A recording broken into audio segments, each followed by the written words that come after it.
আবহাওয়ার খবর জানতে চলে যাচ্ছি সহকর্মী শাহানূর সরকারের কাছে। শাহানূর, আবহাওয়া নিয়ে আপনার কাছে কি তথ্য আছে আমাদের জানান। ধন্যবাদ রিয়াজ আপনাকে। দর্শক, এই মুহূর্তে আজকের আবহাওয়ার সর্বশেষ খবর জানাবো আপনাদেরকে। আজ ৩০ জুলাই ২০২৬। আগামী ২৪ ঘন্টায় চট্টগ্রাম বিভাগের অনেক জায়গায় এবং দেশের অন্যান্য বিভাগের অধিকাংশ জায়গায় অস্থায়ীভাবে দমকা হাওয়া সহ বৃষ্টি এবং বিদ্যুৎ চমকানো সহ বজ্রবৃষ্টি হতে পারে। সেই সাথে সারা দেশের কোথাও কোথাও মাঝারি ধরনের ভারী বৃষ্টিপাতের সম্ভাবনা রয়েছে। আগামী ২৪ ঘন্টায় আবহাওয়া অধিদপ্তরের তথ্য অনুযায়ী সারা দেশে দিনের তাপমাত্রা সামান্য কমলেও রাতের তাপমাত্রা প্রায় অপরিবর্তিত থাকতে পারে।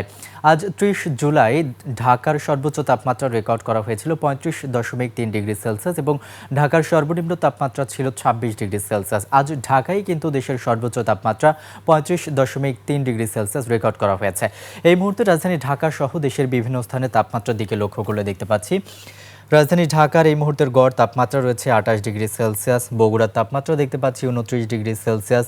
ময়মনসিংহে এই মুহূর্তে ২৭ ডিগ্রি সেলসিয়াস তাপমাত্রা রয়েছে। সিলেটের তাপমাত্রাও দেখতে পাচ্ছি ২৭ ডিগ্রি সেলসিয়াস। রংপুরের তাপমাত্রা রয়েছে ২৯ ডিগ্রি সেলসিয়াস। রাজশাহীতেও একই তাপমাত্রা বিরাজ করছে। কুমিল্লার তাপমাত্রা রয়েছে ২৭ ডিগ্রি সেলসিয়াস এবং সবশেষ চট্টগ্রামের এই মুহূর্তে তাপমাত্রা দেখতে পাচ্ছি ২৮ ডিগ্রি সেলসিয়াস রয়েছে।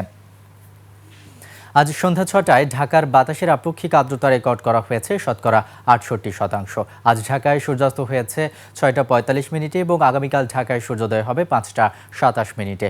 রিয়াজ, এই ছিল আমার কাছে আগামী ২৪ ঘন্টার আবহাওয়ার সর্বশেষ তথ্য।